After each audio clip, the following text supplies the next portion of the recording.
Esteja convosco. Proclamação do Evangelho de Jesus Cristo segundo Marcos. Naquele tempo, Jesus partiu com seus discípulos para os povoados de Cesareia de Filipe. No caminho, perguntou aos discípulos: quem dizem os homens que eu sou? Eles responderam: alguns dizem que tu és João Batista, outros que és Elias, outros ainda que és um dos profetas. Então ele perguntou: e vós, quem dizeis que eu sou? Pedro respondeu: tu és o Messias. Jesus proibiu-lhes severamente de falar a alguém a seu respeito. Em seguida, começou a ensiná-los, dizendo que o Filho do Homem devia sofrer muito, ser rejeitado pelos anciãos, pelos sumos sacerdotes e doutores da lei. Devia ser morto e ressuscitar depois de 3 dias. Ele dizia isso abertamente.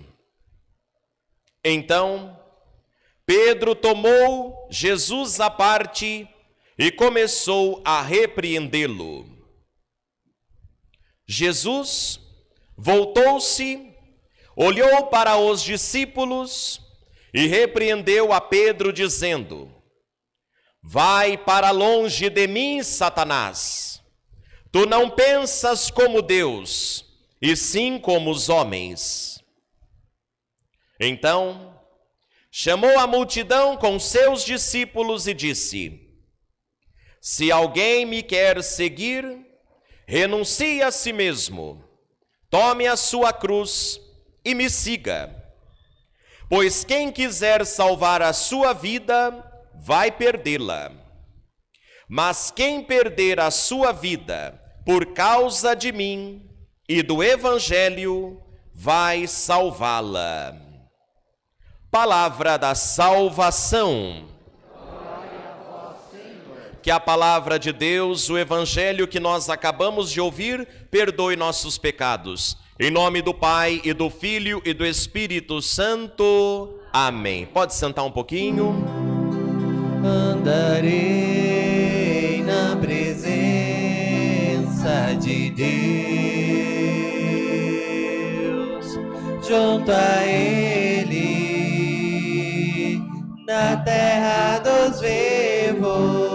Juntos. Andarei na presença de Deus, junto a Ele, na terra dos vivos.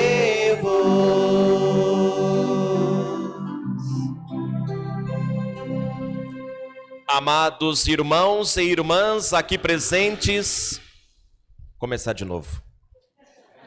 Amados irmãos e irmãs aqui presentes na paróquia Santo Antônio, aqueles que rezam conosco pelas redes sociais, estamos reunidos para celebrarmos a liturgia do 24º domingo do tempo comum. E talvez muitos de vocês vão se recordar aquilo que o padre já disse há uns tempos atrás. O tempo comum, ele é constituído de 34 domingos, portanto 34 semanas.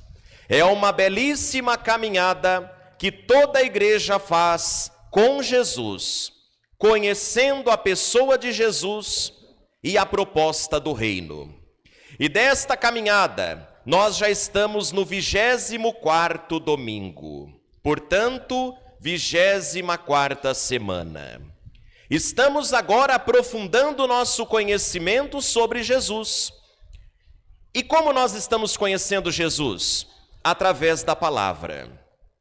Setembro, mês da Bíblia, mês da Palavra de Deus. E não dá para conhecer Jesus se não prestarmos atenção e acolhermos a Palavra de Deus, porque Cristo é a Palavra que se fez carne, é a Palavra que habitou entre nós. E hoje, as leituras bíblicas que nós acabamos de ouvir nos fala sobre a identidade de Jesus. Quem é Jesus? Isaías, que viveu 7 séculos antes, por obra do Espírito Santo, profetiza a missão de Jesus. Aquele que viria, enviado de Deus, o Messias, viria com a missão de passar pelo sofrimento. Então, Isaías capítulo 50, que é a primeira leitura de hoje, nos apresenta este trecho que relata o sofrimento de Jesus. Mas ele não veio somente para sofrer, ele veio para salvar. E o sofrimento faz parte do seu plano divino de salvação. O sofrimento que Jesus passaria na paixão, na realidade, é porque ele estava assumindo o pecado da humanidade. E por isso, o sofrimento do Messias, o sofrimento de Jesus, é um sofrimento expiatório. Quer dizer, ele se coloca no lugar de quem deveria sofrer, que é cada um de nós. Cada um de nós deveria pagar pelos seus pecados, mas Cristo assumiu nossos pecados. E fez isso gratuitamente, fez isso porque ama, fez isso porque desejava salvar. Então, Isaías hoje já nos apresenta toda a paixão de Jesus resumida em apenas 4 versículos. O Messias sofreria, mas sofreria por uma finalidade: salvar a humanidade do pecado. Depois, nós ouvimos no Evangelho a pergunta de Jesus aos seus seguidores: quem dizem os homens que eu sou? Parece até uma pergunta, uma pesquisa necessária naquele momento do segmento dos apóstolos. E já porque os apóstolos estavam no meio do povo, Jesus questiona dizendo: para esse povo, quem sou eu? E as respostas foram interessantes. Alguns dizem, Jesus, que você é João Batista. João Batista foi aquele que acabou sendo degolado porque denunciou o pecado das autoridades. Tinha um parentesco com Jesus, o maior de todos os profetas, mas ainda não era o Messias. João Batista era a voz que clamava no deserto. Outros dizem, Jesus, que você é Elias. Elias é um dos grandes profetas do Antigo Testamento, que, pelo que consta nos escritos bíblicos, depois de cumprir a sua missão, foi elevado aos céus numa carruagem de fogo e nunca mais voltou. Então o povo judeu esperava que a carruagem voltaria e então Elias desceria novamente do céu. Será que Jesus seria Elias? Não, Jesus não é Elias. Elias não é Jesus. Outros vão dizer: dizem que o Senhor é um dos profetas. Inúmeros profetas passaram pela história de Israel. E todos os profetas tinham a missão de levar o povo para Deus. Portanto, Jesus também veio fazer isso. Mas concretamente veio fazer através da sua doação de vida. Mas Jesus não era nenhum dos profetas do Antigo Testamento. Várias respostas foram dadas, até Jesus especificar a pergunta: e para vocês que andam comigo, para vocês que estão me seguindo, quem sou eu? Pedro, então, é o primeiro a dar a resposta: tu és o Messias. Esta resposta de Pedro, ela é o cumprimento de todas as profecias antigas, onde muitos profetas profetizaram que Deus enviaria o Messias. Então, a grande expectativa é que o Messias viria para libertar o povo. Mas libertar o povo do quê? Da exploração política, da exploração dos impostos, de toda a opressão que os sistemas de governo e religioso faziam e impunham sobre o povo. Então os apóstolos, no começo, entenderam que Jesus era este revolucionário, que então proclamaria uma guerra civil, uma revolução, tomaria o poder e então governaria de um jeito amigável, onde todos poderiam viver justamente. Para muitos era esta a expectativa. Viam Jesus reunindo multidões, viam Jesus curando pessoas, viam Jesus libertando os possuídos. Então é ele o Messias, que além de falar em nome de Deus, vai nos libertar dos impostos e da opressão. Então esta resposta foi muito boa, muito certeira, mas ainda o coração de cada um deles não entendiam quem era Jesus. Aí Jesus continua falando isso. Olha o que Jesus vai falar. O Filho do Homem deve sofrer muito, ser rejeitado pelos anciãos, vai ser morto e ressuscitar depois de 3 dias.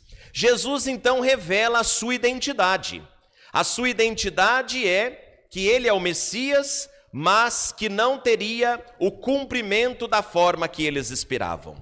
Pedro então fica escandalizado. Não, o senhor não pode morrer. O senhor tem que fazer tudo melhorar. E aí Jesus então repreende Satanás. Vai para longe, Satanás. Você não pensa como Deus, você pensa como os homens. Quer dizer, Pedro, você está pensando humanamente. Você não está pensando com a ótica de Deus. E a ótica de Deus era muito maior do que a ótica dos homens. Para eles, Jesus era libertador político, mas o plano de Deus era que Jesus libertasse o povo do pecado. Muito maior a missão de Jesus. Então, depois disso, Jesus apresenta a cruz. Quem quer ser meu seguidor, tome a cruz e siga-me. Quer dizer, destruam, desfaçam esta concepção errônea de vocês. Eu não sou este tipo de Messias. O messianismo de Jesus é o messianismo do reino. Por isso ele vai falar do amor, ele vai falar da fraternidade, ele vai falar da justiça, ele vai falar das bem-aventuranças. É para isso que Jesus veio, para anunciar o reino de Deus, não para organizar governamentalmente o povo. Para isso existem as leis humanas, mas Jesus é o Salvador, é o Filho de Deus que veio nos salvar. Então hoje a pergunta de Jesus é para todos nós. Para nós hoje, quem é Jesus? Jesus é alguém que só resolve problemas quando precisamos? Jesus é alguém que fundou uma igreja e pronto, está dando certo? Não. Jesus é o Filho de Deus. É a segunda pessoa da Trindade que veio ao mundo, se encarnou para nos libertar e nos levar para o céu. Para muitos, Jesus é apenas um espírito evoluído.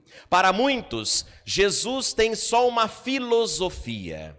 Mas para nós, cristãos, para nós, católicos, Jesus é Deus que se fez homem. Ele é o único Salvador da humanidade. E somente Ele é o caminho que leva ao Pai, é o caminho que leva a Deus.